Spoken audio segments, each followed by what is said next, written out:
Dabar norime atlikti 2 bandymus, kad patikrintume, kaip gerai darių sistemos dalys apsaugo lataką nuo adatų apsikimšimo. Pirmiausia, išbandysime darių sistemos dalis su pušies adatomis. Mes išdėstėme pušies adatas ant stogo ir dabar nuplauname jas vandeniu, kad pamatytume, kaip jos guli ant darių sistemos dalies.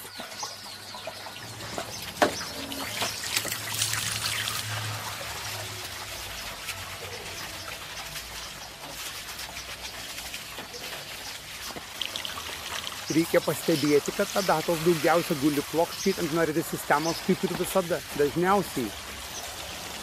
Lietaus vanduo vis tiek teka po adatomis ir susigeria į lataką, todėl galima tikrai teigti, kad skalūno adatos labai gerai ir netgi puikiai sulaikomos darių sistemos dalių, be to lietaus vandens patekimas į lataką nėra trukdomas.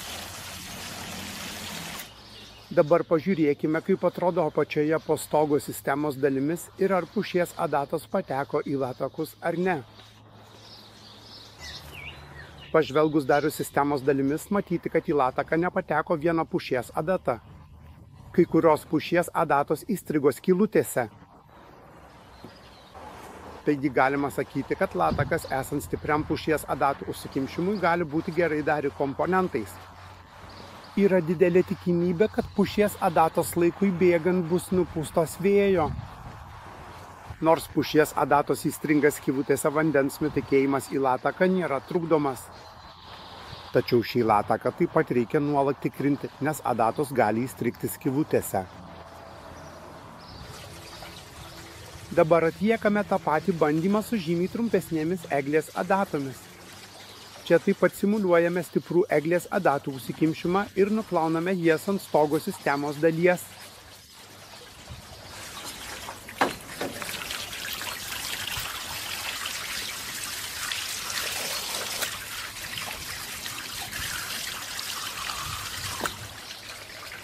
Mes taip pat matome, kad vandens nutekėjimas į lataką nėra sutrikdytas, net jei visa danga yra padengta eglės adatomis.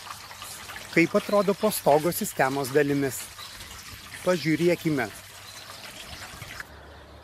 Matyti, eglės adatos pateko per skylutes į lataką, bet tik nedideliu kiekiu.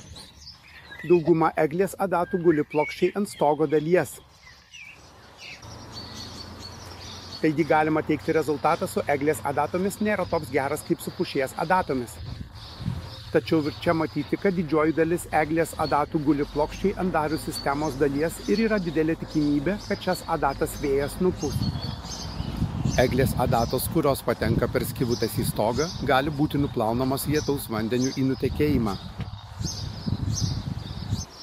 Taigi bandymų rezultatais teigiama, kad stogo sistemos dalys nesuteikia apsaugos nuo adatų užsikimšimo, tačiau tai yra žymus pagerėjimas, nei kai latake nėra nieko ir adatos patenka į lataką.